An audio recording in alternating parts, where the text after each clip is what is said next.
Bonjour à tous, le cours est le Nishmat Chaim Yosef Ben Shlomit. Et le cours portera sur la paracha de cette semaine, donc la paracha de Vayechi, qui nous parle que Yaakov Avinu arrive au dernier jour de sa vie. Et lorsqu'il voit qu'il s'apprête à quitter ce monde, alors il rassemble tous ses enfants, toutes les 12 tribus, pour pouvoir justement les bénir. Et on voit qu'au tout début de ce passage de notre paracha où Yaakov bénit tous ses enfants, il y a marqué qu'au préalable, il a appelé ses enfants, Vaikra el Bana Vayomar, donc il a appelé ses enfants, il a dit, et Asu Vagida Lachem, rassemblez-vous, et je vais vous raconter, et Tacher Ikare Etre Bacharit Ayamim, ce qui vous arrivera, Bacharit Ayamim, a priori à la fin des temps. Et les Chachamim de nous dire, dans le Midrash et dans plusieurs autres commentateurs, qu'ici, Yaakov a souhaité dévoiler à ses enfants la date a priori de la délivrance de la Géoula, sauf que Vinistalka Mimenu Shrina, seulement la Shrina lui a été disparue de lui a été cachée. Donc on voit que Yaakov s'apprêtait à dire quelque chose à ses enfants, et on voit qu'il n'y a rien qui suit, qu'il ne l'a pas dit. Donc la Chachamim de nous expliquer qu'en réalité Yaakov souhaitait annoncer à ses enfants la date de la délivrance, mais il ne l'a pas réussi. Après, Kadosh Baruch Hu lui en a empêché de dévoiler cette date à ses enfants. Et comme on le verra, plusieurs commentateurs expliquent ce qui s'est passé. La première question qu'on peut se demander sur ce passage, c'est d'où on voit a priori dans ce verset que Yaakov souhaitait dévoiler à ses enfants la date fatidique de la délivrance finale et complète, de la Géoula Shelema, de la venue du Mashiach. Alors le rabbi pose cette question dans un Mahamar de Tafshin Chaf'e, donc en 1964. Et le rabbi de nous préciser qu'en réalité, on voit dans le verset même l'allusion au fait que Yaakov voulait dévoiler quelque chose de très profond, de très caché. C'est le thème de Vahagida, que Yaakov a souhaité raconter quelque chose à ses enfants. Le rabbi se base sur un mamar de l'Admor Zaken, qui nous dit que dans la parole, en hébreu, on peut y trouver 3 langages. Le terme de Djibour, parler, Amira, dire, et Agada, raconter. Et on voit que le Zohar nous précise que le terme de Agada, de raconter, fait référence à Milin de Chochmeta, à des mots de sagesse. L'une des allusions qu'on peut voir à cela, c'est dans le livre de Daniel. Il y a marqué Kemonar, Djinor, Denagid, qu'on parle d'un fleuve qui se déverse. Et donc le terme de Agada fait référence à une sorte de dévoilement. On déverse quelque chose qui à l'origine était enraciné, était totalement caché. Et c'est ça en fait l'une des preuves qu'on a que Yaakov voulait dévoiler quelque chose qui était caché au préalable à ses enfants, c'est le terme de Agida, que je vais vous raconter quelque chose. La Torah aurait pu utiliser d'autres termes, le terme de Djibour, le terme de Amira. Ici, la Torah a préféré utiliser le terme de Agada. Pour quelle raison? Comme disait Chachamim, parce qu'ici Yaakov souhaitait dévoiler à ses enfants le Ketz Yamim, la fin des temps. Parce que le terme d'Agada fait référence à des mots qui sont dotés d'énormément de sagesse, qui cachent énormément de secrets. Le Zohar continue de nous expliquer que d'où on voit qu'en réalité ce terme d'Agada fait référence à un dévoilement de sagesse extrêmement profonde. C'est que dans le mot même de Agada, on voit qu'il est composé de 2 lettres, le Gimel et le Dalet. Le Gimel et le Dalet, en fait, ça forme la phrase de Gomel Dalim, de procurer, de subvenir à ceux qui sont dans le besoin. Donc un langage d'ashpa, d'influence. C'est pour cette raison que le terme de Gmilut Rasadim, donc de générosité, de procurer à ceux qui sont dans le besoin, commence par la lettre Gimel. Pourquoi? Parce que la lettre Gimel fait référence à cette idée de Hashpa, comme par exemple le terme de Géoula, la délivrance commence ici par un Gimel, parce que la délivrance c'est un dévoilement, c'est un déversement, c'est procurer à ceux qui ont besoin d'être livrés, à ceux qui ont besoin d'être libérés. Comme c'est marqué, Chasdei Hashem, etc., Kalkal Asher Gamalnu, toutes les bontés de Dieu que Dieu nous a procurées. Donc encore le terme de Gimel, donc il y a la lettre Gimel, et aussi lorsqu'on prononce la lettre Gimel, on dit Gimel, donc d'une la chaîne Gmilut, donc de procurer, de subvenir à ceux qui sont dans le besoin. Donc on voit que la lettre Gimel fait référence à l'idée d'influence, de donner, alors que la lettre Dalet fait référence à celui qui reçoit. Comme dit David Amelech, Dalochi Veliushua, comme c'est marqué qu'Ani Vevian Ani, qui on voit que David Ameler, il disait de lui qu'il n'avait rien de lui-même parce qu'un roi, il ne subvient à ses besoins que par les impôts que le procure le peuple. Donc on voit que le roi, c'est celui qui reçoit. Et le terme de Dalet, la lettre Dalet fait référence à cette idée de celui qui reçoit, qui est dans le besoin, qui est dans le manque, et que c'est justement le guimel qui va le procurer, qui va remplir ce manque-là. Et c'est la raison pour laquelle la lettre Dalet a cette forme de Dalet, mais aussi, lorsqu'on prononce cette lettre, c'est Milachon Dalet, Dal, donc celui qui est dans une situation précaire et qui est pauvre. Et donc, c'est la raison pour laquelle le mot Agada, raconté, qui est composé de deux lettres de Gimel et de Dalet, fait allusion à cette idée de procurer à ceux qui sont dans le besoin de dévoiler quelque chose qui a été caché. Pour ceux qui auraient besoin de ce qui a été caché, vont pouvoir justement le recevoir. Et donc, c'est ça ce que Yaakov a dit à ses enfants. Va'agid alachem, je vais vous raconter. Ce sont des mots, milin des chormeta, des mots de sagesse. Et ces mots de sagesse ne sont pas de n'importe quelle sagesse. Comme le dit le continue Admorazaken, Shuprinat Piniut à Torah, ce sont les secrets de la Torah, les choses les plus profondes, les razines des razines, Shem Prinat Schima de Cholstim, les secrets des secrets, les notions les plus cachées de la Torah. Et c'est ça ce que les Chachamim nous enseignent ici.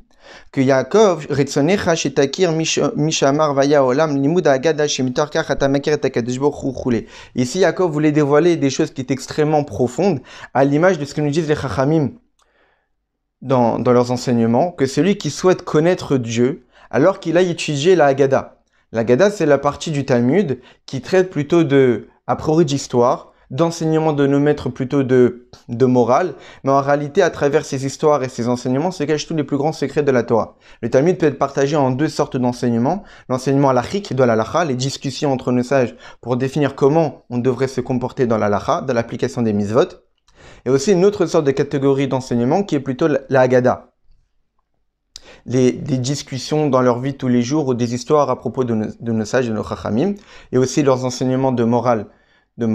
Eh bien, en réalité, derrière ces passages du Talmud, se cachent les plus grands secrets de la Torah. Donc, on voit que le plus grand secret de la Torah, comment il se nomme? Haggadah. Parce qu'en réalité, ce terme d'Haggadah, c'est justement dévoiler les choses les plus profondes, les plus cachées. Et c'est exactement ça, cette idée, ici, que Yaakov dit à ses enfants, va guider alachem, je vais vous raconter, je vais vous transmettre quelque chose qui était extrêmement caché. Et le rabbi nous expliquait encore cette idée-là, beaucoup plus dans les détails par rapport à ce que nous dit l'Admorazaken, c'est qu'il y a une différence entre Djibour, Amira et Haggadah. Donc Djibour qu'on peut traduire par parler, Amira qu'on peut traduire par dire, et Haggadah qu'on peut traduire par raconter. Djibour et Amira, les deux premiers termes de communication, eh bien, en réalité, proviennent de la partie la plus superficielle de l'âme. On sait très bien que c'est l'âme qui est à l'origine de toutes les capacités de l'homme. Donc, c'est l'âme qui est aussi une production de communication. C'est elle qui permet de communiquer, puisque c'est elle qui est la source de toutes les forces. Mais elle peut communiquer de différentes manières. Lorsque l'âme s'exprime à travers le djibour ou la mira, en réalité, c'est juste la partie la plus superficielle de l'âme qui s'exprime ici. Comme on dit à djibour choubépé, la parole est dans la bouche. C'est-à-dire qu'il est tout à fait possible qu'il y ait Echad Bépé, Vechad Belev. Il est tout à fait possible qu'une personne va dire des choses à travers sa bouche, mais il pense totalement le contraire. Comme dit les Chachamim, Echad Bépé, une chose dans la bouche, Vechad Belev, une autre chose dans le cœur. Donc on voit bien qu'ici, c'est la superficialité de l'humain qui s'exprime. Parce que si c'était sa profondeur, normalement, ce que je dis, je le pense. Mais si une personne se permet de dire des choses qu'il ne pense pas, cela prouve bien que cette parole découle de la superficialité de son être. Parce qu'il ça découlé de la profondeur même de son être, c'est justement tout son être qui s'exprime ici à travers sa parole. Et donc ce qu'il pense véritablement. Mais si une personne est capable de dire des choses qu'il ne pense pas, cela prouve bien que dans ce qu'il vient de dire, ce n'est pas l'essence même de qui il est qui a été dévoilé. Et même la Amira, qui a priori, elle, provient du cœur, et donc il serait possible de dire qu'elle a un degré de profondeur beaucoup plus avancé que le djibour, mais en réalité, même l'amira peut être le contraire de la profondeur de l'âme. En réalité, l'amira, lorsqu'une personne parle à travers la amira, il dit des choses, ce qu'il pense, ce qui découle de son cœur, de ce que c'est ressenti, mais ça ne découle pas de la profondeur de son cœur, de la profondeur même de son âme. On peut voir par exemple, dans le rabbi rapporte l'exemple du Rambam, qui nous dit dans l'Elchot, un fameux exemple que le rabbi utilise souvent dans la Chassidoute, les lois de Gerushin du divorce, on voit que le Rambam nous dit que lorsqu'une personne, il y a un homme et une femme qui a priori, la femme souhaiterait divorcer de son mari, donc il va au Beijing, au tribunal, et le tribunal stipule étrange que oui, il serait nécessaire de divorcer dans ce cas-là. Mais le mari lui dit « Inni rotse, je ne veux pas ». Lorsqu'il dit « il ne veut pas », évidemment, il dit ce qu'il pense. Il dit qu'il ne veut pas divorcer parce qu'il ressent qu'il ne veut pas divorcer, qu'il veut rester avec cette femme.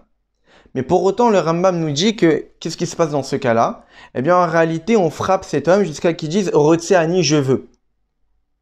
Mais normalement, on n'a pas le droit de divorcer une personne contre son gré. Ça doit forcément être de sa propre volonté. Alors, pour quelle raison on va le frapper jusqu'à qu'il dise « Je veux divorcer » Parce que puisque l'halakha a déjà été tranché qu'il doit divorcer, et donc c'est ça la volonté de la Torah, et puisque c'est un juif au fond de lui ne veut que faire la volonté d'Akadosh Baruch Hu, donc lorsqu'il dit « je ne veux pas divorcer », c'est pas sa volonté propre. C'est Yetzer Hara qui est en train de l'obliger à vouloir ne pas divorcer, mais en réalité ce qu'il veut au fond de lui, comme la volonté de n'importe quel juif, c'est de vouloir divorcer parce que c'est ce que la Torah souhaite a priori dans ce cas-là. Et donc on voit, même s'il a dit « je ne veux pas », et donc, a priori, ce qu'il dit, c'est ce qu'il pense, mais ce qu'il pense ne découle que de la superficialité de son cœur. Ce qu'il ressent, c'est sous l'influence du Yetzer Hara. Mais en réalité, ce qu'un juif souhaite au fond de lui, c'est seulement la volonté de Dieu. Donc, lorsqu'il est en train de dire une chose, même si cela découle de son ressenti personnel est faussé, parce que le véritable ressenti qu'un juif doit avoir, c'est de faire la volonté d'Akadosh Baruch Hu. Donc, qu'est-ce qu'on voit de là? On voit que le djibour et la mira ne sont que l'expression de la superficialité de la personne. Soit le djibour, une personne dit des choses sans même le penser vraiment. Soit la mira, une personne dit des choses, le pense, mais ce n'est pas véritablement au plus profond de lui ce qu'il pense vraiment. Alors que la Haggadah, c'est quoi? Cela provient de la profondeur même du cœur. Et ça, c'est ce que nous dit le Zohar. Haggadah inu milin de chochmeta. La Haggadah, ce sont des mots de sagesse. Ce sont des mots de sagesse qui proviennent de la profondeur même de la personne, la profondeur même de la Torah. Ici, la Haggadah, ça dévoile les profondeurs même de la Torah. Et lorsqu'on étudie les profondeurs même de la Torah, les secrets de la Torah, ça permet de réveiller, de dévoiler la profondeur même de l'âme juive, comme on l'a étudié dans notre cours sur Yutet Kislev. Lorsqu'on étudie Chassidut, vu que c'est la partie de la Torah qui permet de dévoiler les plus grands secrets, les plus profonds secrets, en réalité, à travers cette étude, ça permet de dévoiler la partie cachée et la plus profonde de l'âme juive. Et donc, il en est de même à propos de la Haggadah dans la Gemara, que lorsqu'on étudie la Haggadah, qu'est-ce qu'il nous dit les Chachamim? C'est lui qui veut connaître Dieu qu'il aille étudier la Haggadah. Parce qu'en réalité, à travers la Haggadah, qui est la profondeur même de la Torah, ça permet de dévoiler ce qui est caché de Dieu, l'essence même de Dieu, qui n'est accessible qu'à travers les secrets de la Torah. Et donc, c'est exactement ce que ce terme nous enseigne, que lorsque Yaakov, Bikesh Yaakov Léagid, que Yaakov souhaitait Léagid, souhaitait raconter. C'est quoi raconter? Haggadah, ça veut dire dévoiler quelque chose qui était caché. Et donc dévoiler quelque chose qui est extrêmement profond, qui est Ketz Yamin, la fin des temps. Qui est quoi en réalité la fin des temps? C'est le dévoilement, chez le Tachlit Asatum va Pnimi, que le dévoilement des choses les plus profondes. Parce que comment le Mashiach y vient? Le Mashiach y vient lorsque le juif dévoile les secrets de son âme, lorsqu'un juif dévoile les niveaux les plus profonds de son âme, et grâce au fait qu'il a dévoilé les niveaux les plus profonds de son âme, il sera capable de dévoiler l'essence même de Dieu, ça veut dire le caché des cachés, Satim Kol Stimin, l'être le plus caché de tout ce qui est caché. Grâce à quoi? Satim Doraita, grâce à la profondeur même de la Torah. Donc c'est pour cette raison que les Chachamim en déduisent dans notre verset que Yaakov voulait dévoiler le Ketz Yamin, la fin des temps, parce que la Géoula Shelema découle du dévoilement de tout ce qui est profond, la profondeur de l'âme juive, la profondeur du divin, par le biais de la profondeur de la Torah, et dont on l'a déduit par le terme de Haggadah, qui est en fait la communication à travers le dévoilement des sujets les plus profonds. Donc maintenant qu'on a compris ce que Yaakov voulait enseigner, maintenant on va se poser encore d'autres questions.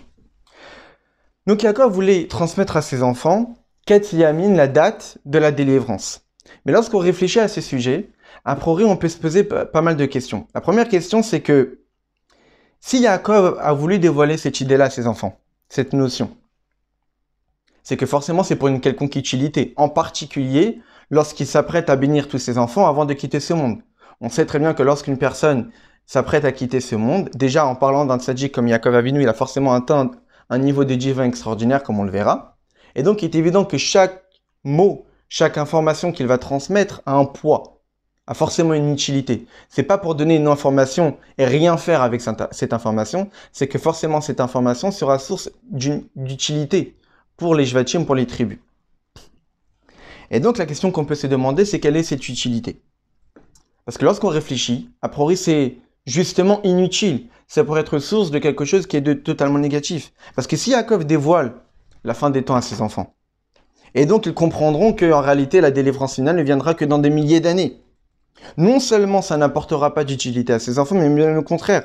Ça va leur procurer de la tristesse, du désespoir en se disant que de leur vie, de la vie de leurs enfants, de leurs petits-enfants, etc., ils ne connaîtront pas la délivrance. Donc lorsqu'une personne sait qu'il ne pourra pas vivre le bonheur total de son vivant, du vivant de ses enfants, de ses petits-enfants, mais il va complètement tomber dans le désespoir, être extrêmement triste. Donc quelle est l'utilité de dévoiler à ses enfants la date de la délivrance lorsqu'on sait qu'elle n'est pas proche et qu'elle est extrêmement lointaine par rapport à leur époque? Et donc, certains commentateurs veulent dire que c'est la raison pour laquelle Yaakov ne l'a pas dit. Yaakov souhaitait, mais ça a été voilé à Yaakov pour justement éviter cette catastrophe de mettre tous les Bnei Israël et toute la génération future dans le désespoir. Mais avant même de voir le pourquoi Yaakov ne l'a pas dit, il faut d'abord se poser la question pourquoi Yaakov a souhaité cela. Yaakov savait très bien que s'il dévoilait cette notion de la date de la délivrance, il savait très bien que, a priori, ses enfants allaient être tristes, allaient être complètement désespérés. Donc même si en fin de compte il ne l'a pas dit, le fait même qu'il a voulu le dire est problématique. Donc la question subsiste toujours.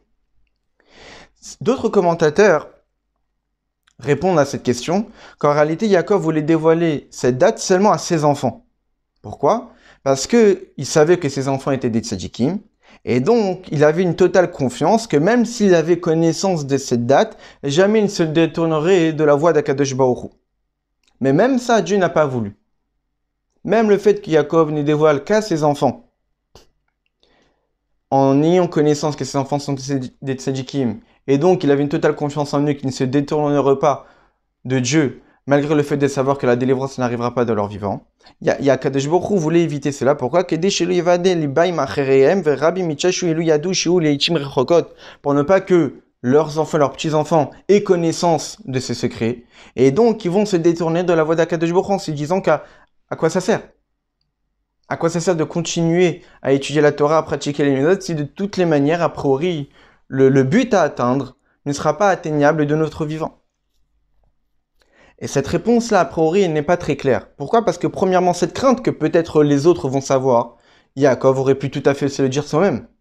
Donc lorsque Yaakov s'est dit que peut-être je vais dévoiler à mes enfants cette date, il aurait pu aussi tout simplement se dire que, mais si je le dis à mes enfants, bien c'est tout à fait possible que leurs enfants et toute la génération vont aussi le savoir. Et donc même si ses propres enfants seraient capables de vivre avec ces secrets difficiles, mais les petits-enfants et ceux qui vont venir après, pas forcément. Donc Yaakov aurait pu éviter même de vouloir dévoiler cette idée-là à ses enfants, en se disant qu'à cause de cela, les autres vont aussi savoir. Et la deuxième question qui est essentielle, c'est que même si on peut donner cette information aux enfants, mais comme on l'a dit, cette information doit être source d'une quelconque utilité. Yaakov ne va pas dire à ses enfants, voilà la date de la délivrance, ça va pas être de votre vivant, mais je sais que vous pourrez continuer à vivre en respectant Torah et Misot, même en ayant connaissance de cette date. À quoi ça sert? Quelle est l'utilité? Quel est le positif qui sortirait de cela? Alors certains commentateurs veulent donner la réponse que quoi? Que Yaakov voulait renforcer ses enfants en leur dévoilant cette date, que du fait qu'ils aient connaissance de cette date, et qu'en ayant connaissance de cette date, il sera très difficile de continuer à servir Dieu, et malgré cela, ils continueront à servir Dieu, c'est pour leur donner en fait une récompense plus grande. Servir à Kadosh Baruch Hu en ayant la foi et la croyance que la délivrance peut venir aujourd'hui ou demain, évidemment, ça a de la valeur et c'est source de récompense. Mais continuer à servir à Kadosh Baruch Hu en ayant conscience que la délivrance ne viendra ni aujourd'hui ni demain, mais dans des milliers d'années, eh bien évidemment que la récompense est beaucoup plus grande. Et donc c'est ça, certains commentateurs veulent dire que pourquoi Yaakov a transmis cette date à ses enfants. Seulement le rabbi dit qu'a priori, c'est pas très compréhensible. Pourquoi? Parce que même un tzaddik prie tous les matins de ne pas se mettre, l'idée de ne pas nous mettre dans l'épreuve. Pourquoi Yaakov met ses enfants à l'épreuve? Même s'il savait que c'était des tzaddikim. Tous les tzaddikim disent tous les matins dans les brachas du matin, les bénédictions du matin, qu'on prie Dieu de ne pas nous mettre dans l'épreuve. Pourquoi s'éprouver soi-même? Pourquoi c'est même une situation où je vais savoir que la Géoula ne viendra que dans des milliers d'années et je vais essayer de garder Torah et Mitzvot? Mieux vaut ne pas savoir, comme ça éviter cette épreuve. Et même encore l'autre réponse qu'on pourrait donner, c'est que depuis quand Yaakov a utilisé le roi HaKodesh pour un profit personnel? Ah, je sais que le Mashiach va venir dans des milliers d'années, alors je vais utiliser ces rois HaKodesh pour que mes enfants aient une plus grande récompense. Ce n'est pas la nature d'un tzaddik gamour, d'un tzaddik total du niveau de Yaakov, d'utiliser une grandeur spirituelle, d'être capable de voir, de connaître la date de Acharit Yamim de la fin des temps, pour un profit personnel, pour donner à ses enfants une plus grande récompense. Et donc la question subsiste, c'est que pourquoi Yaakov a voulu dévoiler cette date à ses enfants, sachant qu'a priori, il n'y a aucune utilité qui pourrait en découler.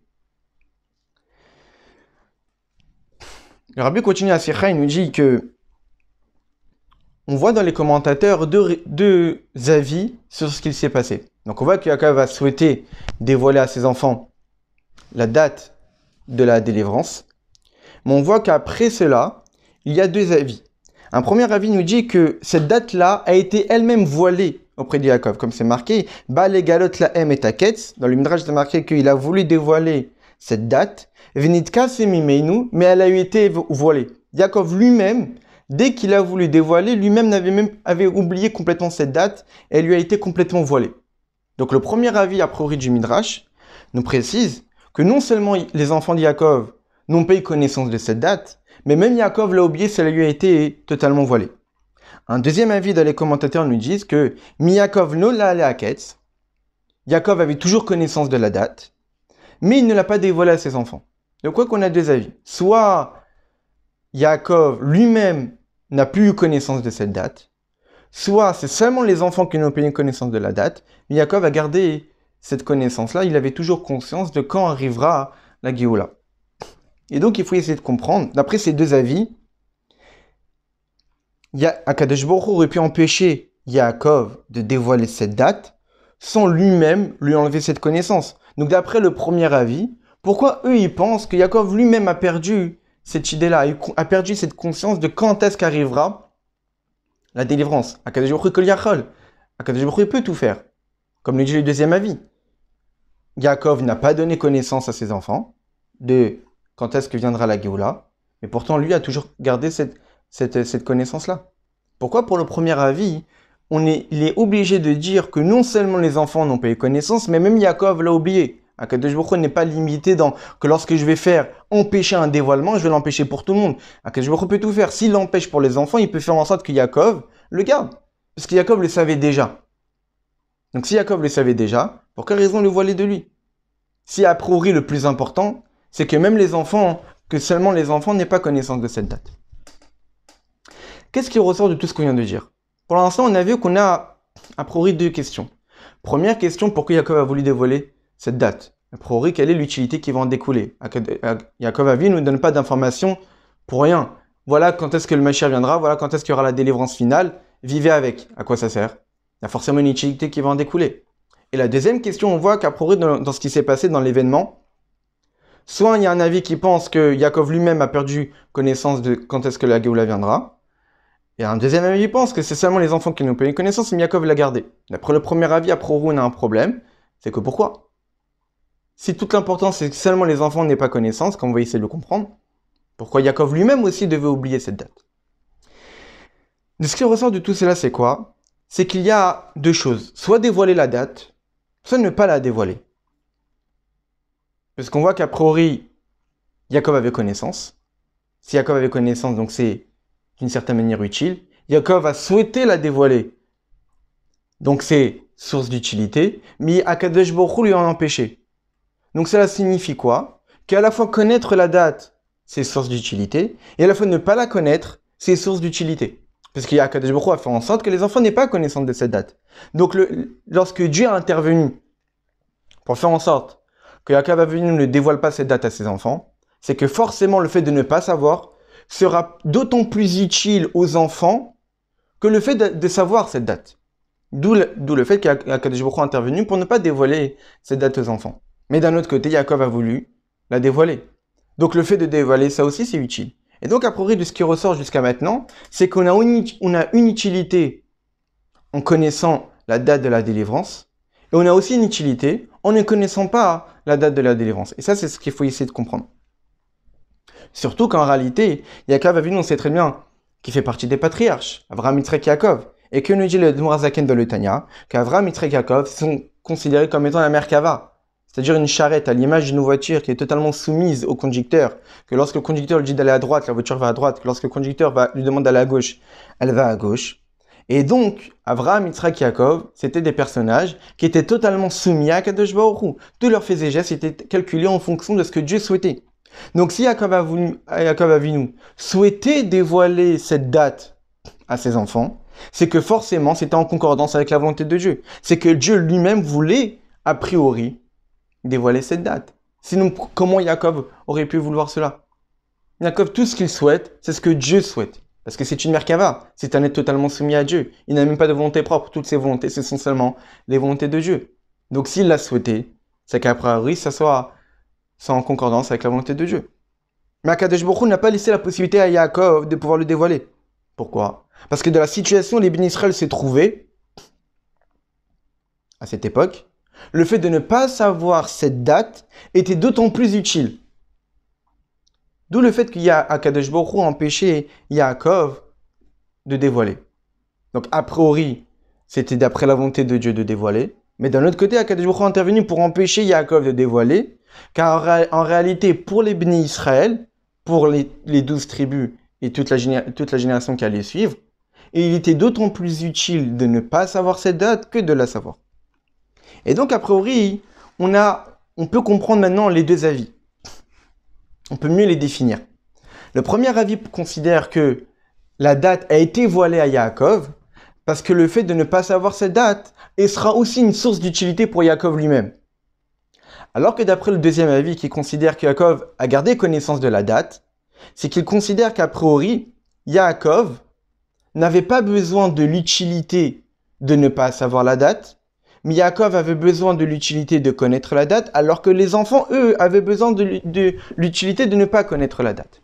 Donc, premier avis, Yaakov et les Shvatim n'ont pas eu connaissance de la date, en fin de compte, parce que le fait de ne pas connaître cette date est utile. Yaakov Avinu, lui aussi, a besoin de cette utilité. Et d'après le deuxième avis, que Yaakov a gardé la connaissance de cette date, mais les enfants non, c'est qu'en réalité, le fait de ne pas connaître cette date est utile pour les enfants, mais n'est pas utile pour Yaakov, d'où le fait qu'il a gardé connaissance de cette date. Évidemment, pour l'instant, on n'a pas répondu aux questions. On n'a ni répondu pourquoi Yaakov a souhaité dévoiler, quelle est l'utilité qui va en découler. Et deuxièmement, quelles sont ces utilités-là? Quelle est l'utilité de ne pas savoir? Parce qu'à priori, on voit que Yaakov ne l'a pas transmise. Et donc, en réalité, on peut expliquer tout cela en fonction d'un verset dans Parashat Beshalach. Dans le fameux passage de Ezéchiel Moshe qu'on chante tous les jours dans la Tfila. Qu'on voit que lorsque les bénis Israël sont sortis d'Égypte, et donc ils ont chanté Ezéchiel Moshe lors de l'ouverture de la mer, ils ont dit tu vas nous emmener et tu vas nous faire goûter dans ta montagne d'héritage, l'endroit de ta résidence que toi, Dieu, tu vas créer, tu vas former. C'est-à-dire que quoi?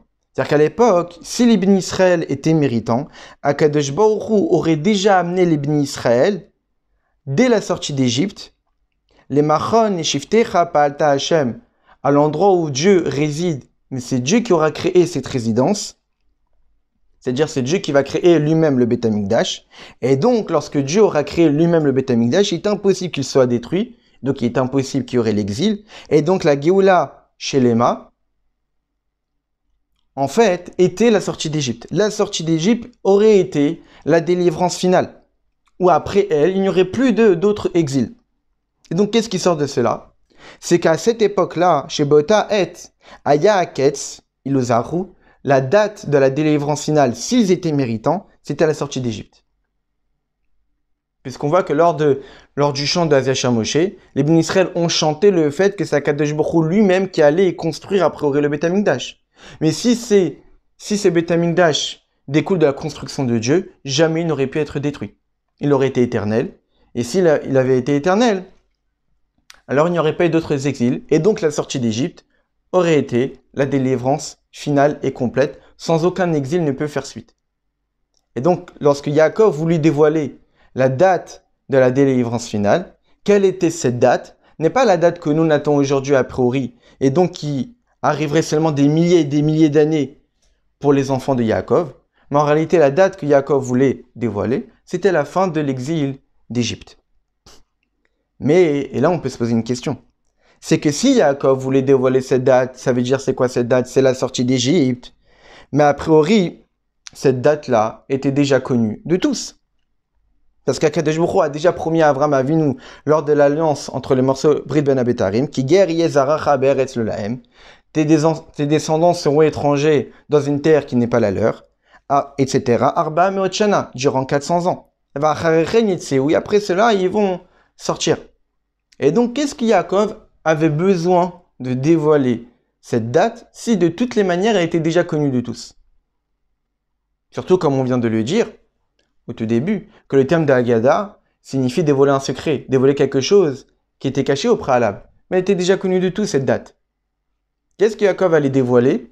En leur disant, vous savez, la sortie d'Égypte, la délivrance de cet exil d'Égypte arrivera dans telle et telle date. Mais ils le savaient déjà, puisqu'on avait la promesse de Dieu à Abraham Avinu, que tes enfants seront étrangers dans une terre qui n'est pas la leur, mais ils sortiront au bout de 400 ans. Donc on connaissait déjà la date. Sur ça, en fait, on peut expliquer que les Bnei Israël savaient qu'au bout de 400 ans, ils allaient sortir d'Égypte. Seulement, ils ne savaient pas qu'après cette sortie d'Égypte, cela aurait été la délivrance finale et complète et donc éternelle, qu'il n'y aurait pas d'autre exil après elle. Parce que les Bnei Israël savaient qu'il y aurait la sortie d'Égypte, mais ils ne savaient pas forcément qu'après cette sortie d'Égypte, il n'y aurait pas eu d'autres exils. Peut-être qu'il y aurait encore d'autres exils. Il y a encore d'autres exils que je nous en préserve. Et donc ça, ils ne savaient pas. Mais lorsque Yaakov Avinu allait leur dévoiler la date de la délivrance finale, et donc en leur précisant quand est-ce qu'aura lieu la Géoula Shelema lors de la sortie d'Égypte, c'est ça ce que Yaakov voulait dévoiler. Et ça, les enfants de Yaakov ne le savaient pas. Ça, les enfants de Yaakov ne savaient pas que la délivrance finale sera lors de la sortie d'Égypte. Et donc de là, on comprend en réalité l'utilité que Yaakov voulait dévoiler cette date. C'est que lorsque les Bnei Israël allaient entendre cette bonne nouvelle, que Ketz et Yamin, que la fin des temps, que la fin de l'exil est assez proche, alors ils s'efforceront de rester dans une situation de zarou, d'être méritants. Puisqu'on a fait dépendre, comme on l'a dit, on a fait dépendre que la délivrance finale sera la sortie d'Égypte qu'à partir du moment où on est méritant. Donc si Yaakov fait savoir à ses enfants que si vous êtes méritant, alors la sortie d'Égypte ne sera pas seulement une délivrance, mais qu'après elle, il y aura encore un autre exil, ce sera une délivrance éternelle, totale et complète, sans qu'il n'y aura après elle un autre galout, un autre exil. Donc s'ils savaient cela, ils se seraient forcés de rester dans une situation d'être méritant, et donc ils feront extrêmement attention de ne jamais provoquer une quelconque faute qui allait retarder justement cette date de la délivrance finale. Donc là, a priori, d'après ce que les rabbis viennent de nous dire, on a répondu a priori à la première question. Qu'est-ce que Yaakov? Pourquoi Yaakov a voulu dévoiler cette date à ses enfants? Quelle était l'utilité? C'est que premièrement, déjà, on a compris que cette date n'est pas la date que nous attend aujourd'hui, par exemple, de la délivrance finale de nos jours. Mais à leur époque, s'ils étaient méritants, la sortie d'Égypte aurait été la Géoula Shelema, la délivrance finale et complète. Et ça, les enfants ne le savaient pas. Ils savaient qu'il y aurait eu la sortie d'Égypte au bout de 400 ans, mais ils ne savaient pas que ça aurait été la délivrance finale et complète. Alors Yaakov a voulu leur dévoiler cette idée-là, et quelle est l'utilité qui va en découler, en leur précisant, vous savez, la sortie d'Égypte sera la délivrance finale et complète, qu'à partir du moment où vous êtes méritant. Et en ayant connaissance de cette idée-là, forcément les Bnei Israël se seront efforcés de rester méritants, et de ne jamais provoquer une quelconque faute qui pourrait ainsi faire en sorte que la délivrance sera repoussée, retardée, et voire même provoquer qu'il ne sera plus la délivrance finale, mais Chazé Shalom, il y aura encore d'autres exils qui allaient suivre. Donc après, pour l'instant, on a répondu à la question. Seulement le Rabbi dit que cette explication n'est pas suffisante. Pourquoi? Parce que la disparition de Yaakov, lorsqu'il a quitté ce monde, quand est-ce qu'elle a eu lieu? Environ 200 ans avant la sortie d'Égypte. Et donc, lorsque Yaakov allait faire savoir à ses enfants que la sortie d'Égypte aurait été la délivrance finale, ça aurait lieu dans 200 ans. Et puisque la nature humaine fait en sorte que Vayu Yamav Me'av Esrim Shana, que l'être humain ne vit pas plus que 120 ans, alors forcément la délivrance finale n'aurait pas eu lieu de leur vivant. Et donc, ça allait provoquer encore de la tristesse, ça allait provoquer du désespoir, et donc on revient à la question. Même si c'est vrai que Yaakov leur a dévoilé cette date, mais en ayant connaissance de cette date, ils auraient su que de leur vivant, il n'y aurait pas eu la Géoula. Et donc ça aurait été une source de tristesse, d'amertume et de désespoir. Et donc la question subsiste toujours. C'est pour cette raison que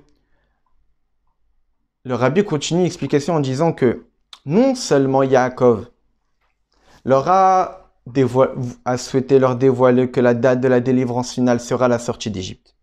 Non seulement il leur a précisé que ça sera la délivrance finale si vous êtes méritant, mais aussi si vous êtes méritant et vous produisez encore beaucoup plus de Torah et de mitzvot, non seulement la sortie d'Égypte sera la délivrance finale et complète, il n'y aura pas d'autres exils, mais même vous allez avancer la date. Vous allez faire en sorte que cette date-là ne sera pas une date fatidique qu'on ne peut pas changer, mais en étant de plus en plus méritant, vous allez accélérer la venue du Mashiach, entre guillemets, c'est-à-dire la délivrance finale et complète, en faisant en sorte que cette délivrance arrivera beaucoup plus tôt. Et c'est ça en réalité ce que Yaakov voulait leur dire. Comme dit les Chachamim, dans la Gemara Zachu Achishena, si vous êtes méritant, alors la délivrance viendra plus tôt. Et donc c'est ça en fait l'utilité que Yaakov voulait procurer au Bnei Israël. Premièrement, que la sortie d'Égypte sera la délivrance finale. Deuxièmement, que cela dépend si vous êtes méritant, donc continuez et renforcez-vous dans Torah et Mitzvot. Mais pas seulement ça, parce que même en ayant connaissance de ça, ils sauraient très bien que ça serait seulement dans 200 ans, la délivrance finale. Et donc ils vont être désespérés, ça va pas être de leur vivant. Mais en étant méritant, non seulement la sortie d'Égypte sera la délivrance finale, mais même vous aurez la capacité de faire en sorte que cette délivrance viendra plus tôt. D'où on voit ça. Par rapport à ce que disent les Chachamim posent une question. Comme on l'a dit, Akadosh Baruch Hu a promis à Abraham Avinu que ses enfants seront exilés pendant 400 ans, dans une terre qui n'est pas la leur, donc en Égypte. Pourtant, on voit que l'exil a duré 210 ans. Comment c'est possible? Les Chachamim de nous expliquer que tellement que l'asservissement était dur, que les souffrances étaient intenses et profondes, alors ça a réduit le temps d'exil. Un exil de 400 ans a été ressenti et vécu durant 210 ans. La difficulté d'une souffrance de 400 ans qui a été prévue, elle a tellement été dure et abominable qu'elle a été ressentie même pendant 210 ans. Ce qui était suffisant pour faire les 400 ans d'exil. Et donc le rabbi de dire que si déjà, avec un asservissement beaucoup plus dur à vivre, ça a permis de faire en sorte que la sortie d'Égypte arrive plus tôt, alors à plus forte raison, parce qu'on sait très bien que des Meroub et Midatova, Midatapuran, comme dit les Chachamim, que plus grand est la force du positif par rapport au négatif, que si déjà en souffrant plus, ça permet en faire en sorte que la délivrance vient plus tôt, alors forcément, il y a plus forte raison. Lorsqu'on fait beaucoup plus de Torah et des mitzvot, lorsqu'on se procure beaucoup plus de mérite, forcément, ça va aussi accélérer la délivrance finale. Et donc, c'est ce que Yaakov a souhaité dévoiler à ses enfants. Quel est ce grand secret? C'est que la délivrance finale viendra lors de la sortie d'Égypte. Si vous êtes méritant, en étant méritant, non seulement la promesse que Dieu a dit que ça durera 400 ans, mais vous serez capable de la faire venir beaucoup plus tôt, cette délivrance finale est complète. Donc là, on a répondu pourquoi Yaakov a voulu. Et on comprend l'utilité. Alors maintenant, on revient à la deuxième question. Si c'est utile, comme on vient de le comprendre, qu'en réalité, en ayant connaissance de cette date et que ça dépendait de notre mérite, eh bien, on fera en sorte que de rester dans Torah et Mitzvot, de ne jamais se fourvoyer et de jamais se détourner de la voie d'Akadosh Baruch Hu. Et donc, ça nous donnerait la possibilité d'accélérer la venue du Meshiach et donc la délivrance finale est complète. Pourquoi Akadosh Baruch Hu n'a pas voulu dévoiler ça? Pourquoi Akadosh Baruch Hu a empêché Yaakov de ne pas dévoiler ces dates à ses enfants? Alors, voici l'explication. Rabbi nous explique une notion fondamentale de l'Avodat Hashem. Shlemut Avodat Adam, le service de Dieu, quand est-ce qu'il est complet? Chez Bemtsaouta Omaga les Arou, quand est-ce qu'on est véritablement méritant? Isha Avoda Ibelartecha Ashertaase. C'est que lorsque notre investissement découle de notre propre effort, de notre propre volonté. Comme disent les Chachamim dans la Gemara, qu'une personne préfère largement, imaginons 100 euros, mais c'est lui qui était à l'origine de ces 100 euros. C'est lui qui s'est fatigué pour pouvoir les recevoir. Il apprécie beaucoup plus cette petite quantité de 100 euros que de recevoir 100 euros en cadeau alors qu'il ne s'est pas fatigué pour pouvoir l'obtenir.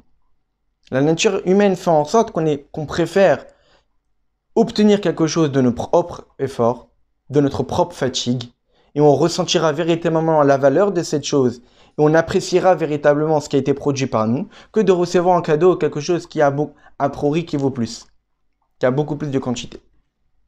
Et donc de là, on voit en fait la valeur d'être responsable de ses actes et la valeur d'être autonome, de ne pas dépendre d'une aide extérieure, et que c'est nous-mêmes qui sommes à l'origine de notre propre investissement, de nos propres efforts.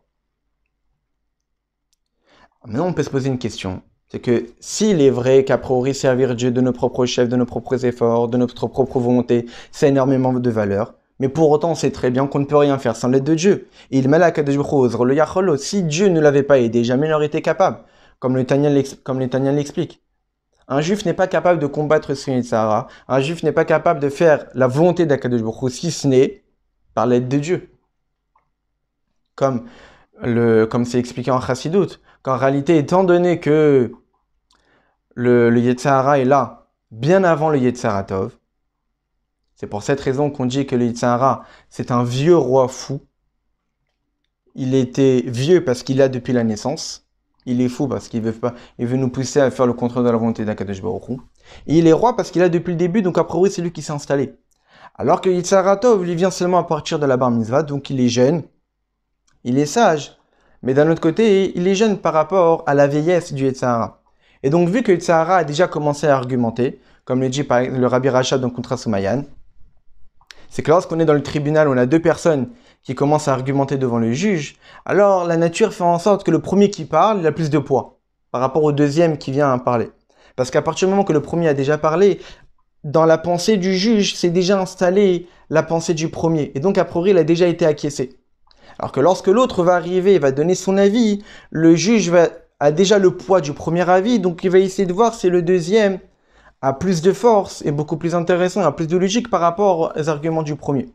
Donc on voit que vu que Sarah est déjà là depuis la naissance, il s'est déjà installé, il a déjà mis des coutumes et des habitudes dans le corps, et des mauvaises habitudes. Alors lorsque Sarah va venir et donner son avis, il aura énormément de mal à pouvoir se faire écouter. Et c'est la raison pour laquelle un juif n'est capable de combattre une Sarah et de sortir victorieux que par l'aide de Dieu. Alors, donc a priori, lorsqu'on sert à Kadosh Baruch Hu, c'est pas véritablement de notre propre chef.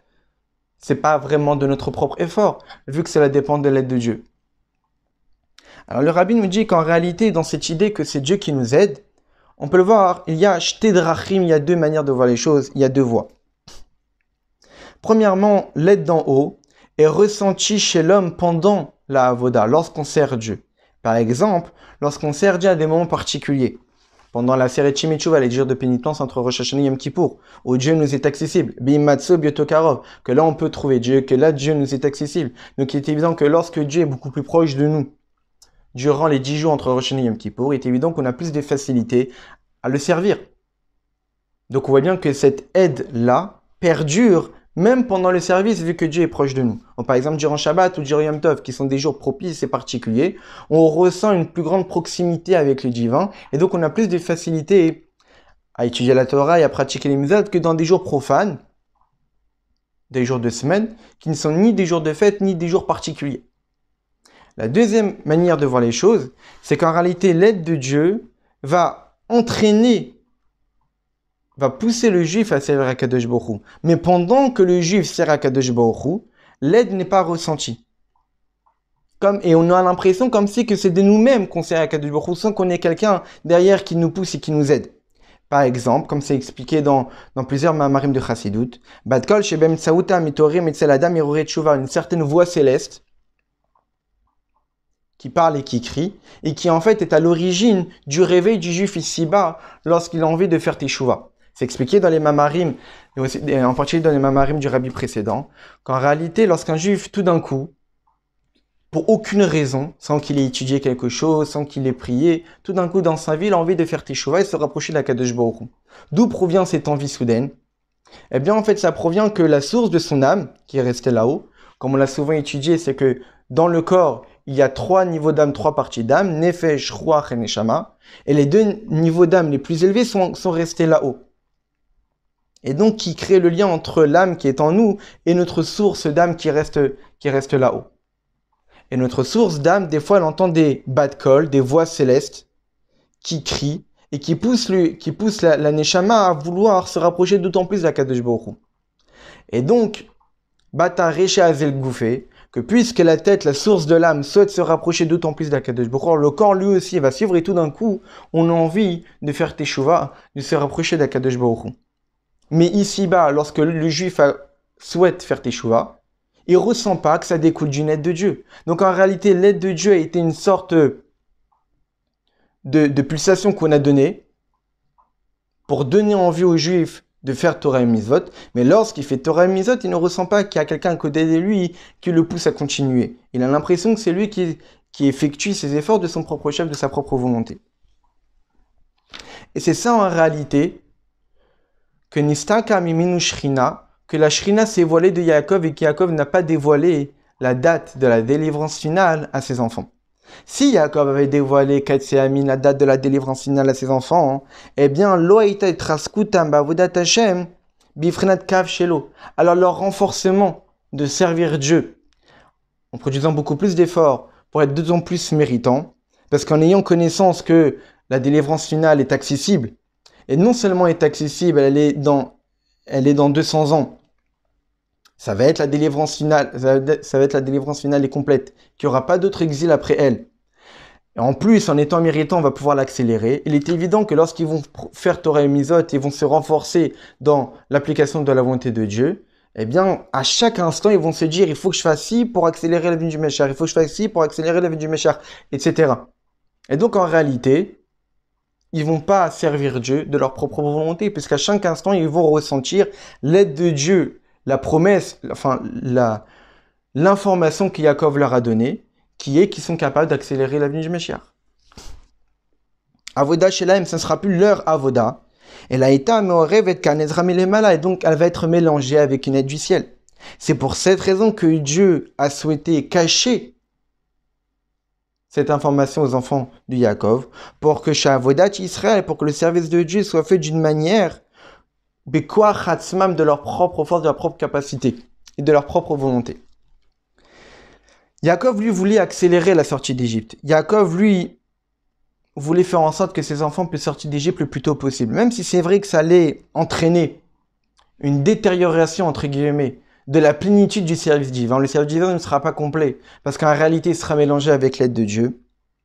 Mais Yaakov, lui, justement, voulait faire en sorte que ses enfants quittent l'exil le plus tôt possible. Erva Ta'aretz, de cette terre complètement dépravée. Olikanes, égale à Michid Vachelama, est rentré dans la délivrance véritable et complète. Car Efchar la Asber et Tadjik Bebitou, c'est pour cette raison qu'on peut voir dans le langage de nos sages, Bikesh Yaakov les galotes. Yaakov, on ne dit pas qu'il a voulu, mais il a demandé.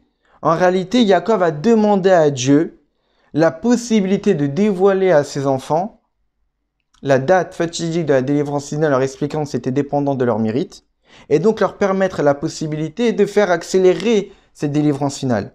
Mais Dieu, lui, qu'est-ce qu'il voulait? Il voulait que la délivrance finale soit justement complète. Et cela dépend que le service de Dieu, des Bnei Israël, soit lui aussi complet. Et c'est la raison pour laquelle Dieu a empêché Yaakov de dévoiler cette date, pour ainsi rendre possible aux Bnei Israël que leur service divin soit totalement complet. Et donc là, a priori, on a compris pourquoi Yaakov a voulu dévoiler aux enfants cette date de la délivrance finale. Et on a compris pourquoi Akadosh Baruch Hu a empêché Yaakov de le faire. Akadosh Baruch Hu a empêché Yaakov de le faire parce qu'Akadosh Baruch Hu souhaite que la voda du juif soit complète. Que lorsqu'on sert Akadosh Baruch Hu, cela véritablement relève de notre propre chef, de notre propre volonté, de nos propres efforts personnels. Que Dieu voit qu'on se fatigue vraiment, qu'on n'a pas quelqu'un derrière nous qui nous pousse à chaque instant comme un enfant qui a besoin de l'aide d'un adulte pour pouvoir faire quoi que ce soit dans sa vie. Non, Dieu, il veut que de notre propre chef, on le sert de notre propre volonté. Parce qu'en réalité, à travers une avoda de cette manière-là, elle est véritablement complète. Sauf que là, en fait, le rabbi, qu'est-ce qu'il nous expliquait? Un lien. Il y a un lien, il y a une raison pourquoi pourquoi la connaissance de la délivrance finale ne devait pas être dévoilée. Parce que ça allait empêcher les bénis Israël de pouvoir servir Dieu totalement, complètement. Le rabbi continue en expliquant en fait cette idée-là beaucoup plus profondément. Que non seulement a priori il y a un lien entre ne pas savoir la date de la délivrance finale et servir Dieu convenablement. Mais en réalité, la délivrance finale et complète ne peut venir que de cette manière. Yaakov Avinu lui souhaitait qu'en dévoilant la date de la délivrance finale, ça va permettre d'accélérer la venue du Meshiach et donc ça va permettre d'accélérer la délivrance finale et complète. Mais Akadosh Baruch Hu, en empêchant Yaakov, non seulement il a permis en réalité de permettre au béni Israël de servir Dieu totalement, mais en servant Dieu totalement, c'est de cette manière qu'on déclenche la délivrance finale et complète. Yaakov lui pensait qu'en ayant connaissance de la date, on va accélérer la délivrance finale et complète. Akadosh Baruch Hu a dévoilé l'idée qu'en n'ayant pas connaissance de la date, on va véritablement accélérer la délivrance finale et complète. Et ça, c'est ce que le rabbi nous expliquait maintenant. À Ouvda, cette idée que la délivrance finale est complète, Mousseget ne peut être perçue que par le biais que les bénis Israël se trouvent dans une situation où la Shrina nous est voilée. Ça veut dire qu'on ressent pas l'aide de Dieu à chaque instant et qu'on sert Dieu de nos propres efforts personnels, de nos propres fatigues. C'est pas un lien superficiel entre les deux, mais qu'il y a un vrai lien profond. C'est que c'est justement seulement de cette manière, que c'est seulement lorsqu'on sert Dieu de notre propre fatigue, de nos propres efforts personnels, et c'est seulement de cette manière-là que la délivrance finale et complète nous pourra venir. Pourquoi? Parce que pour que la délivrance de la Géoula soit éternelle, donc sans aucun changement, sans qu'après elle ne puisse venir Chazé Shalom un autre exil, il est nécessaire que la avoda des bénis Israël soit aussi de cette manière-là où elle ne change pas. Comme c'est expliqué longuement en Chassidut, que la cause et la conséquence sont liées. Que si, pour pouvoir produire quelque chose, c'est que forcément la source avait cette chose-là en elle. Si on a envie de produire une Géoula Amichit Veshelema, une délivrance véritable et complète, c'est-à-dire une délivrance qui ne va pas subir de modifications, une délivrance qui va être totale et qu'il n'y aura pas d'exil après elle, c'est que forcément les efforts qui vont produire cette Géoula, eux aussi, doivent être des efforts qui ne subissent pas de changement. Et donc, pour que la Géoula soit éternelle sans aucun changement, il faut que les bénis Israël servent Dieu d'une manière où eux aussi, leur service de Dieu ne change pas. C'est la raison pour laquelle à Avoda Nasit Ekavasium et les Mala Velo Begeat Smith, En Bavoda. Servir Dieu en ayant l'aide de Dieu qui est derrière. À chaque instant. Et en ayant conscience, oui, je vais faire ça pour avoir ci, je vais faire ça parce que Dieu m'a dit si, oui, je vais faire ça, etc. Donc cela voudrait dire que servir Dieu, pas avec son propre chef, pas de sa propre volonté, c'est pas un service de Dieu éternel, c'est pas un service de Dieu immuable. Pourquoi? Parce qu'il suffit qu'il n'y ait pas l'aide de Dieu, que le service de Dieu n'a pas lieu d'être. Et donc on voit bien que c'est pas un service de Dieu qui est éternel. Quand est-ce que c'est éternel? Quand est-ce que ça ne subit pas de changement? Lorsque c'est en toutes circonstances, c'est tout le temps le même. C'est tout le temps le même service. Et donc c'est ça l'idée. Si les bénis Israël avaient connaissance de la date de la délivrance finale, et donc ils allaient servir Dieu pour pouvoir être d'autant plus méritants, et donc en se disant je vais faire telle mise supplémentaire, je vais encore plus étudier la Torah, parce que justement grâce à ça je vais accélérer la délivrance finale. Et donc en réalité, qu'est-ce qui produit la mitzvah? Qu'est-ce qui produit la Torah? C'est pas le juif. C'est Dieu qui est derrière. Alors il suffit qu'il n'y ait pas l'aide de Dieu, qu'il n'y aura pas la mitzvah, il n'y aura pas la Torah. Et donc c'est dépendant. Et donc ce n'est pas éternel. C'est dans le domaine du système du changement. C'est temporaire. Mais si on a envie de produire une délivrance finale, il faut que nos efforts, eux aussi, soient éternels. Si on veut produire une délivrance éternelle, il faut que nos efforts soient éternels. Parce que si nos efforts ne sont pas éternels, la délivrance ne sera pas éternelle. Et donc, en réalité, la délivrance, la sortie d'Égypte, en tant que délivrance finale et complète, n'aurait été possible que dans le cas où les bénis Israël n'ont pas connaissance de la date. Parce que pour produire une délivrance finale et complète sans qu'il y ait un quelconque galoute, une quelconque exil qui va suivre, c'est seulement dans le cas où les efforts qui vont produire cette délivrance ne sont pas dépendants de l'aide de Dieu. Et donc en n'ayant pas connaissance de la date. Mais d'un autre côté, une question reste. Qu'est-ce que Yaakov pensait? Comme on l'a dit, on a compris l'utilité de dévoiler. On a compris pourquoi Akadosh Baruch Hu a empêché. Mais maintenant, la question revient. Yaakov, lui, ne voyait pas ce que Akadosh Baruch Hu lui a empêché. Yaakov, lui, ne savait pas que en servant Dieu complètement, totalement de notre propre chef, c'est ça qui va produire la Géoula Shelema. Il est évident que Yaakov le savait. Alors, pour quelle raison il voulait dévoiler cette date? En ayant connaissance que quoi? Qu'en dévoilant cette date, il allait empêcher ses enfants de pouvoir servir Dieu totalement. Et donc, il allait empêcher ses enfants de pouvoir provoquer la délivrance finale et complète. Alors, comment il a pu avoir cette idée-là? Il y a Kadosh Baruch Hu lui a bien montré après. Il lui a empêché de dévoiler, parce qu'en lui empêchant, il a laissé ses enfants être dans l'absence de connaissance de la date. Et en étant dans l'absence de connaissance de la date, ils allaient servir Dieu de leur propre chef, de leurs propres efforts. Et c'est de cette manière-là qu'on peut véritablement faire provoquer la délivrance finale et complète. Alors pourquoi Yaakov voulait dévoiler? Quoi, il voulait empêcher ses enfants de produire la délivrance finale et complète? Pas du tout, justement son but c'était ça. Alors pourquoi il voulait dévoiler cette date? Le Rabbi nous dit qu'en réalité, c'est connu que Yaakov il était d'un degré spirituel extrêmement élevé. Un degré spirituel où a priori tout a déjà été fait. Comme on le voit par exemple lorsque Yaakov et Esav se sont rencontrés et qu'Esav lui a dit va suis-moi jusqu'à Arsir, jusqu'à ma terre. Yaakov lui a dit moi a priori je pourrais venir. Mais mes troupeaux, mon bétail ils sont jeunes, mes enfants sont jeunes et fatigués. Avance et je te rejoindrai. Et comme explique la Chassidoute qu'en réalité Yaakov était prêt pour la venue du Meshiach. Yaakov était prêt pour l'Ishpot et Esav, pour juger la montagne du Esav, en d'autres termes, comme cela se passera lors de la venue du Meshiach. Mais il savait très bien que ses enfants n'étaient pas prêts. Et donc il ne voulait pas lui profiter de la délivrance finale sans que ses enfants aient le mérite de cette délivrance. Alors il a dit, toi avance, je te rejoindrai lorsque mes enfants seront prêts. Donc Yaakov était déjà prêt. Il y a plus forte raison, avant de quitter ce monde.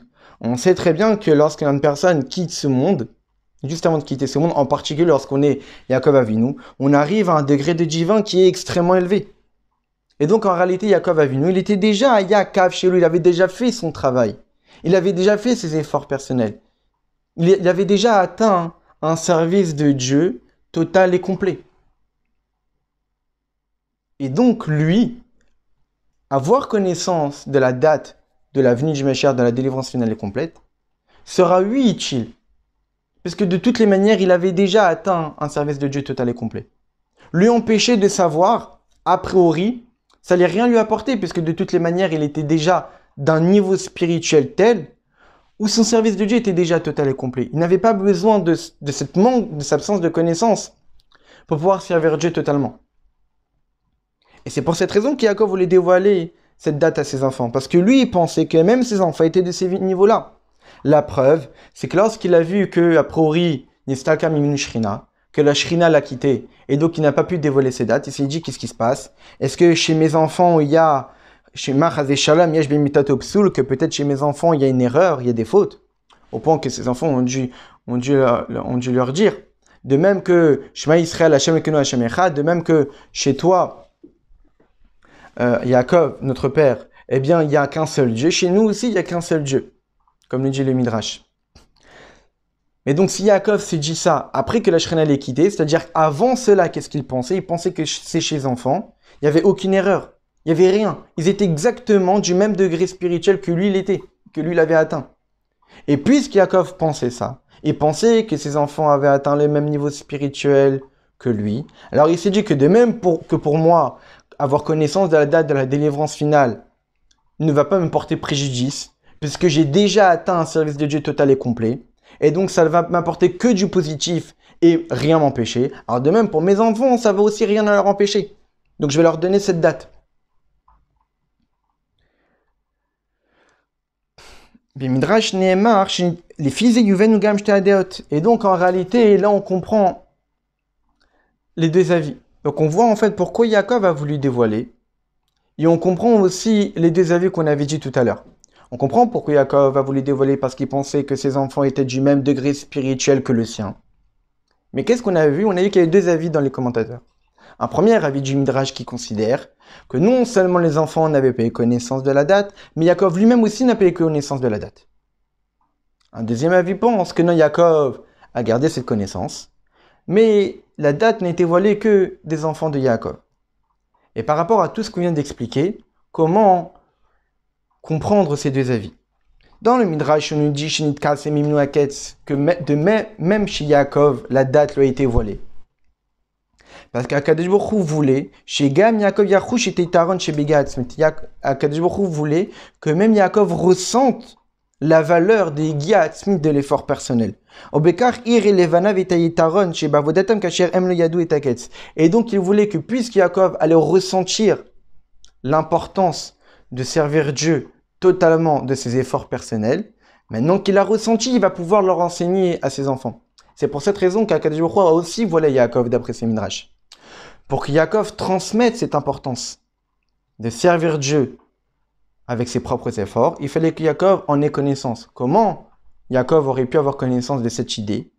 Justement en lui voilant, lorsque Yaakov avait connaissance de la date, et tout d'un coup il se rend compte qu'il n'a plus connaissance de la date, alors Yaakov comprend qu'en réalité, en vivant sans la date, ça permet de servir Dieu totalement et complètement. Et maintenant qu'il a ressenti l'importance de Giyat Smith, de l'effort personnel, il va pouvoir leur enseigner à ses enfants. Comme on sait très bien qu'on est beaucoup plus capable de transmettre et d'enseigner quelque chose qu'on a vécu, qu'on a déjà ressenti, que de transmettre des choses qu'on n'a jamais vécues ou ressenties.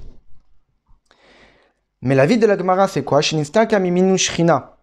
Que la Shrina lui a été voilée. C'est-à-dire quoi la Shrina lui a été voilée? La Shrina, c'est Milachon Shochen, faire résider. La capacité de faire résider ce secret a été voilée. Mais le secret n'a pas été voilé. Yaakov a toujours gardé le secret.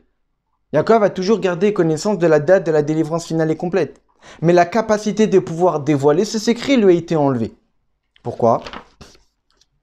Parce que chez Yaakov lui-même, il avait déjà atteint cette plénitude, ce niveau de servir Dieu avec l'effort personnel. Ce que ses enfants ne seront capables d'atteindre seulement en n'ayant pas connaissance de la date. Et donc en réalité, c'est ça la marloquette, la divergence d'opinion entre le Midrash et la Gemara. Pour le Midrash, Yaakov devait lui aussi passer par cette étape d'absence de connaissance de la date de la délivrance finale pour comprendre la valeur des gatsud de l'effort personnel et ainsi pouvoir l'enseigner à ses enfants. Pour la Gemara, il considère que Yaakov n'avait pas besoin de ça. Yaakov avait déjà une totale conscience de la valeur de Yigatsud de l'effort personnel. Et donc, il n'avait pas besoin qu'on lui cache la date. Il peut tout à fait vivre avec cette date et en ayant connaissance de l'importance de Yigatsud de l'effort personnel.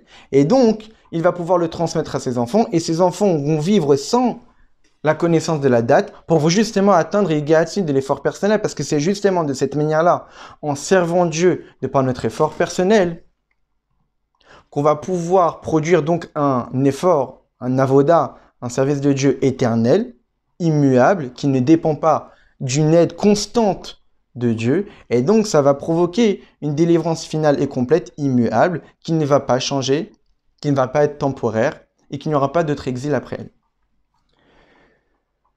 Toutefois, Akadosh Baruch Hu garam lekar chez Yaakov le galet takes les banav. Qu'est-ce qu'on vient de voir? On vient de voir que Yaakov a souhaité dévoiler pour une certaine raison. Que Yaakov n'a pas dévoilé pour une certaine raison. Mais d'un autre côté, il nous reste quand même une question. C'est qu'on sait très bien, comme on l'a dit tout à l'heure, que Yaakov c'est une Merkava. Que Yaakov c'est un être totalement soumis à Akadosh Baruch Hu. Donc, qu'est-ce qu'on a compris jusqu'à maintenant? On a compris qu'Akadosh Baruch Hu ne voulait pas dévoiler la date au Bnei Israël. Pourquoi? Parce qu'en ne dévoilant pas la date au Bnei Israël, ils allaient pouvoir continuer à vivre en ayant la possibilité de servir Dieu totalement et complètement. Et en servant Dieu de cette manière-là, ils seront capables de déclencher la délivrance finale complète qui ne sera pas temporaire. Alors comment Yaakov a pu souhaiter dévoiler cette date? Si Yaakov n'a de volonté que la volonté de Dieu, et Dieu, sa volonté, c'est de ne pas dévoiler cette date, comment Yaakov aurait pu avoir un semblant de volonté de dévoiler cette date à ses enfants? Même plus que cela.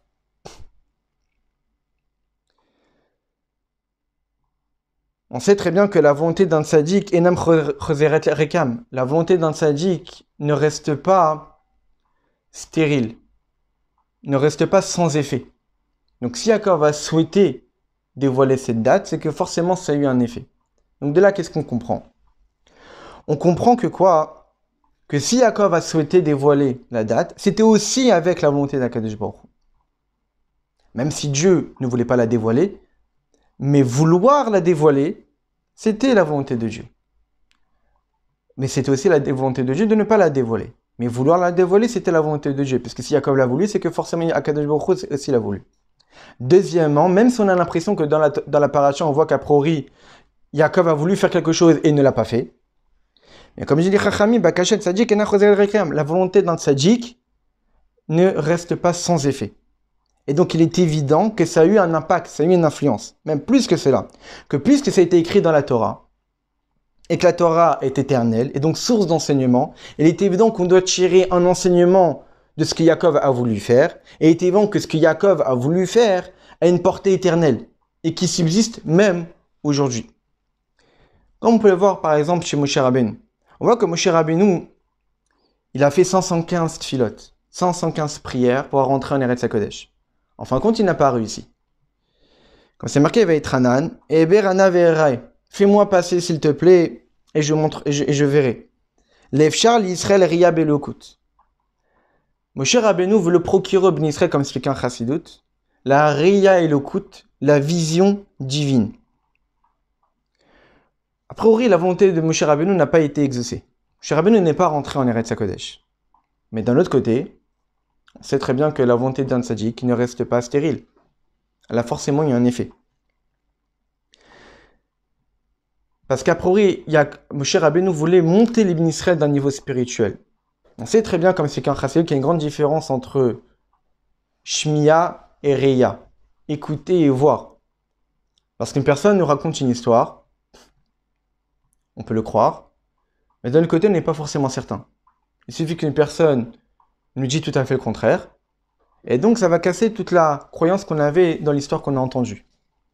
Alors que si on avait vu un événement, une autre personne peut venir et nous dire « Non, en fait, ça s'est passé autrement », jamais il ne pourra faire changer d'avis de ce qu'on a vu. Lorsqu'on voit une chose, on en est certain. Et bien dans le divin, c'est exactement la même chose. A priori, les Bnei Israël étaient d'un niveau de seulement l'écoute du divin, de savoir que le divin existe, mais que malheureusement, être dans la possibilité de se faire influencer et de se faire changer d'avis. Que le divin, c'est quelque chose qu'on a besoin de réfléchir pour pouvoir être certain que ça existe. Moshe Rabbeinu voulait procurer au Bnei Israël un niveau de service de Dieu encore beaucoup plus élevé, qui n'est pas Shmiya, mais Reya, voir le divin. Que lorsqu'on voit le divin, on en est certain. Et que tous les arguments qui pourraient venir et nous casser notre croyance, jamais on ne pourrait les écouter parce que ce qu'on voit, on en est certain. Et c'est ce que Moshe Rabbeinu voulait procurer.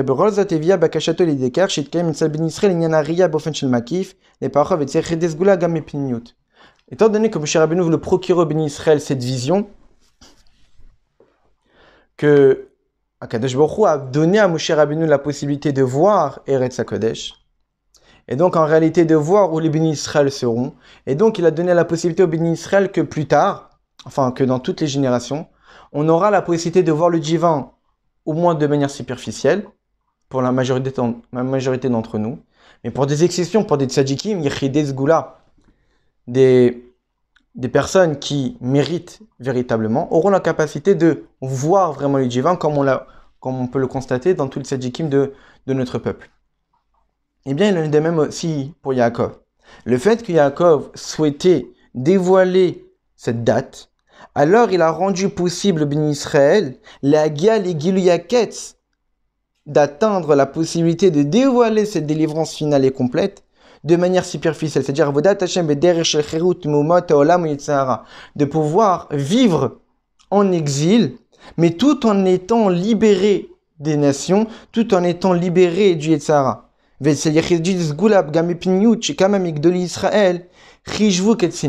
Que non seulement grâce à la volonté de Yaakov, il nous a donné la force de pouvoir survivre en exil, de ne pas se faire influencer, de vivre avec cette quête avec cette délivrance finale, même si a priori elle ne nous a pas été dévoilée. À partir du moment où Yaakov a souhaité nous dévoiler, alors il y a un semblant de dévoilement en nous. On ne vit pas en délivrance, mais on vit dans une certaine délivrance. On peut être capable de sortir de l'emprise du Yetzara, de sortir de l'emprise des nations du monde. Comme si que sans cette demande de Yaakov, jamais aujourd'hui on aurait été capable. C'est ça en fait l'enseignement, c'est ça en fait l'éternité de ces passages de la Torah. Lorsque Yaakov a voulu dévoiler, même si après il ne l'a pas dévoilé, cette volonté-là a eu un impact. Quel est l'impact? Nous donner à nous aujourd'hui la possibilité, même en étant en exil, de pouvoir se délivrer de l'emprise du Yetzirah aux des nations du monde. Et pour certains de Tzadikim, comme Rabbi Shlomo Gaon, le Rambam et d'autres, eux aussi de connaître la date de la délivrance finale. Comme on voit dans plusieurs, au fur et à mesure des générations, de nombreux tzadikim ont donné une date de la venue du Mashiach. Même si en fin de compte, a priori, cette date n'était pas la vraie, en réalité, a priori, pour eux, peut-être qu'à leur époque, cette date aurait été possible. Et donc on voit, évidemment, comme le Rabbi explique longuement, que pas n'importe qui n'est capable de donner une date de la venue du Mashiach, mais ça doit être seulement une tradition de génération en génération, avec une certaine, entre guillemets, méthode que seulement les plus grandes tzadikim connaissent. Et donc c'est ça en fait l'influence que Yaakov a donnée, l'impact que Yaakov a eu avec ses bikesh, Yaakov les galotes et que Yaakov a souhaité dévoiler cette date.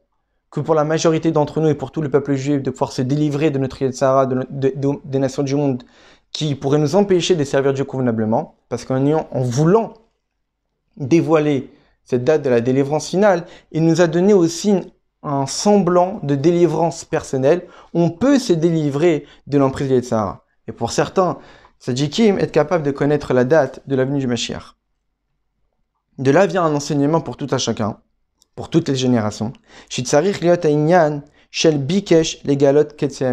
faut que chacun d'entre nous réclame et souhaite dévoiler la délivrance finale. Le juif doit vouloir et demander la délivrance finale. Et le fait même de demander, le fait même d'y penser, mais ça y est, Rabot Bavodat Hashem aide énormément dans la Vodat Hashem. Comme on le voit, Yaakov a voulu, et ça nous aide à nous aujourd'hui de pouvoir se délivrer du Yetzirah. Donc lorsque nous aujourd'hui, on souhaite Mashiach, on réclame Mashiach, on demande Mashiach, non seulement cela dépend de demander Mashiach que Mashiach pourra venir, mais aussi le fait d'être dans ce mouvement-là de réclamation, de demande et d'attente de la délivrance finale, ça nous aide à pouvoir se délivrer de toutes les emprises extérieures. Comme on peut le voir clairement, que lorsqu'on dit à un juif que Mashiach arrive et qu'il faut demander Mashiach, alors ça l'influence à pouvoir se renforcer et à rajouter dans le service de Dieu. La zirut miuchedet, de faire beaucoup plus attention, de ne pas entraîner une quelconque faute qui pourrait chaser shalom, retarder cette venue. Et de nos jours, cette idée prend beaucoup plus de place, a beaucoup plus d'importance. Pourquoi? Comme c'est dit dans la Torah Temet, comme c'est marqué dans la Gemara, Kalu kol hakitsin, ve'en adavar talui la betchuva. C'est marqué dans la Gemara que toutes les dates ont été dépassées. Et cela ne dépend que de la Teshuva. La Gemara nous dit clairement, que la date limite a déjà été dépassée. Il n'y a même pas besoin de donner une quelconque date, puisque de toute manière, toutes les dates ont été dépassées. La seule chose qui nous reste à faire à nous, c'est de déclencher la délivrance finale complète. La délivrance finale complète n'attend pas une date, parce que de toute manière, les dates ont déjà été dépassées. La délivrance finale et complète n'attend que notre intervention, qu'on doit faire notre travail. Et cela ne dépend de quoi? Et la betchouva seulement de la teshuva. Cela